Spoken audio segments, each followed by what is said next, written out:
Hello বন্ধুরা, কেমন আছেন সবাই? আশা করি সবাই ভালো আছেন। বন্ধুরা, আমাদের এই গল্পগুলো যদি ভালো লাগে অবশ্যই লাইক করবেন, কমেন্টস করে জানিয়ে দেবেন। আজকের গল্প পূর্বরোধ, পর্ব 36, লেখিকা আমিশা নূর। মেঘের কোনো উত্তর না পেয়ে করুণ কণ্ঠে নাবিলা আবার জিজ্ঞেস করলো, ভাই, নিলয়ের সাথে তোর ইন্ডিয়ায় মিট হয়নি? প্রত্যুত্তরে এবারও মেঘ চুপ করে রইল। মূলত মেঘের অবস্থা এখন এমন যে কথা বললে চোখ থেকে জল পড়বে। মেঘ জানালার চারপাশে তাকালো।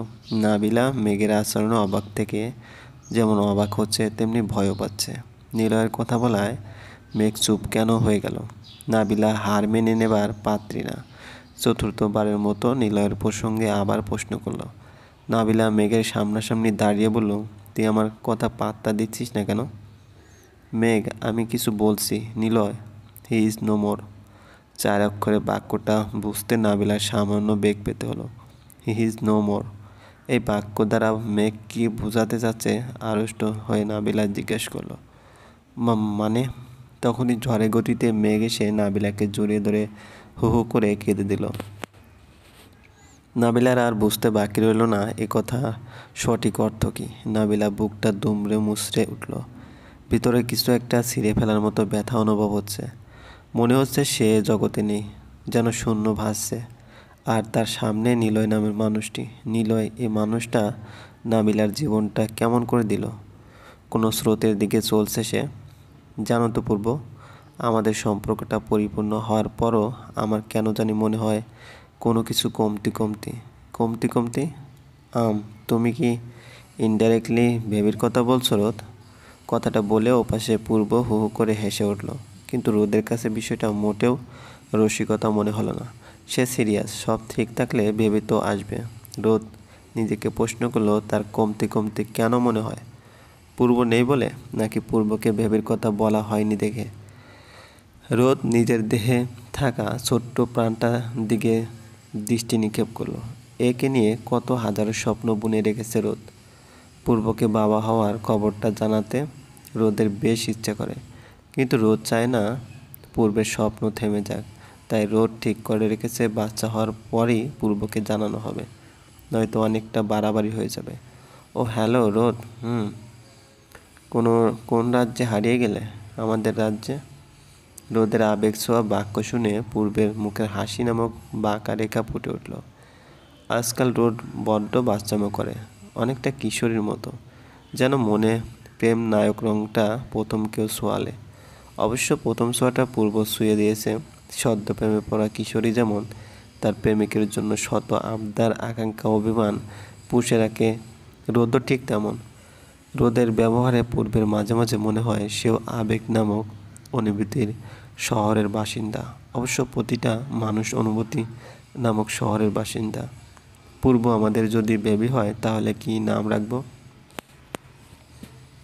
রোদের কথা শেষ না হতেই পূর্ব ফাটফাট উত্তর দিল, নক্ষত্র। পূর্বে এত জলদি উত্তরে রোদ অনেকটা ভ্যাসকে গেল। সে নিজেকে সামনে নিয়ে বলল, নক্ষত্র? এটা কেন? নক্ষত্র কেমন জানো তো? নক্ষত্রের নিজস্ব সম্পত্তি থাকে, নিজে ত্যাগী হয়, আর সব মিলিয়ে আমাদের সবার নামের সাথে মিলে। মানে ছেলে হোক কিংবা মেয়ে, প্রথম সন্তানের নাম নক্ষত্র হবে। বাট তুমি এসব কেন তুলছো? জানতে ইচ্ছে হলো। দুজনে এভাবেই কথা চালিয়ে গেল। কথা বলার এক পর্যায়ে রোদ ঘুমিয়ে পড়বে। তখন পূর্ব মুচকি হেসে কল কেটে দিবে। এটা তাদের দৈনন্দিনের রুটিন। কথা বলতে বলতে রোদ ঘুমিয়ে পড়বে। পূর্ব পুরাতন স্মৃতির অধ্যায়টা খুলে বসবে। মা, আমি আমেরিকা চলে যাচ্ছি। কি? নীরা, কি বলছিস এটা?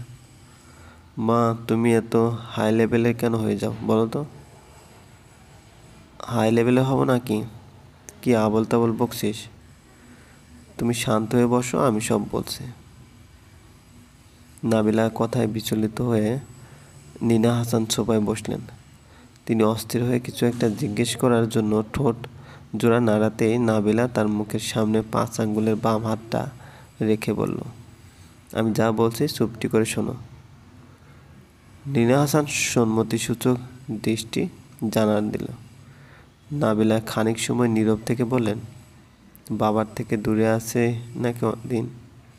তোমাকে পেয়ে যে বাবাকে একেবারে ভুলে যাব তা কিন্তু নয় মা। গত রাতে ভাইয়া মানে বাবার দ্বিতীয় পক্ষের মেয়ে ফোন করে কান্নাকাটি করেছিল। বাড়িতে নাকি ছোট মা প্রবলেমে আছে বলল। আমাকে বলল আমি যেন জলদি আমেরিকা চলে যাই।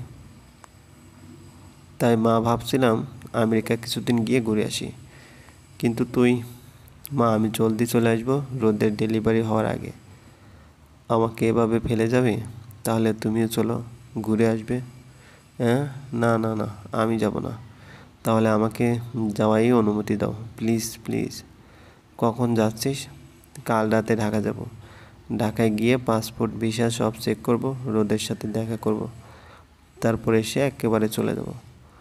তাহলে কিন্তু তুই রোদের ডেলিভারির আগে আসবি? একদম। নিনা হাসানের সম্মতি লাভ করে নাবিলা নিজের রুমে গেল। এখন তার মন তৃপ্ত। বাংলাদেশে দিন দিন তার নিঃশ্বাস বন্ধ হয়ে যাচ্ছিল। প্রতিটা দিন নিলয় সামনে বসে, এই জন্য ডাক দিল পাখি। নাবিলা বুক ছিঁড়ে কান্না আসলো। নিলয়কে ছাড়া থাকাটা অভ্যাস করে নিচ্ছিল তো, কিন্তু নিলয় তার লাইফে আবার এসে সব কিছু এলোমেলো করে দিল। নাবিলার অজান্তে চোখ থেকে দুফোঁটা অবি গড়িয়ে পড়ল। ছোটবেলায় থাকতে মা বাবা আলাদা হয়ে যায়। আস্তে আস্তে সে বেড়ে ওঠে পরদেশে। জন্মস্থানের সাথে তো আর সব দেশের তুলনা হয় না। তখন না কোনো বন্ধু পেল না সে, আর না খেলার সাথী।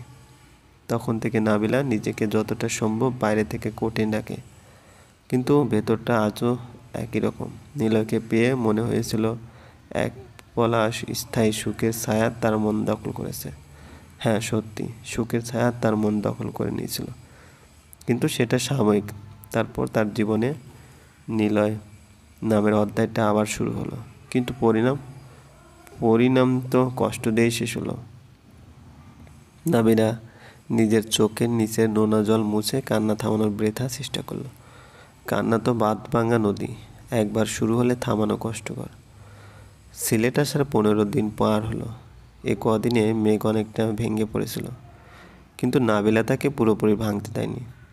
মৃত্যু এক কঠিন সত্য বলে মানিয়েছে। নিজের ভিতরে থাকা কষ্টের পাখিদের একদম পাখা ঝাপটাতে দেয়নি মেঘের সামনে। তা না হলে আজ মেঘকে সামলানো যেত না। নাবিলা জানতে পেরেছে নিলয়ের ক্যান্সার ছিল। তার মায়ের পাশাপাশি তারও ক্যান্সার হলে নিলয় সেটাই এড়িয়ে যায়, যার ফলে দিন দিন মৃত্যুর দিকে এগিয়ে গেল। নাবিলার আশেপাশের মানুষজন এমন কেন? শুধু তাকে কষ্ট দেয়। তারা করে একবারও বোঝে না তার কষ্ট হয়। অবশ্য মানুষের ঠোঁটে লেগে থাকা হাসি কৃত্রিম না প্রকৃত, সেটা কম মানুষই বোঝে। ইন্নালিল্লাহ। নাবিলার বাচ্চা, তোরে এমন আবল মার্কা ডিসিশন কে নিতে বললো? তাইলে কি করব আমি? তিহান তুই শান্ত হ। নাবিলা তুই আমেরিকা যাওয়ার সিদ্ধান্ত নিলি কেন? ভাবলাম ঘুরে আসি। ফোনের 3 প্রান্তে থাকা 3 ব্যক্তি কিছুটা সময় চুপ ছিল। পূর্ব হয়তো নাবিলার মনের অবস্থা আন্দাজ করতে পারছিল কিছুটা, তাই সে খানিকটা সময় ভাবল।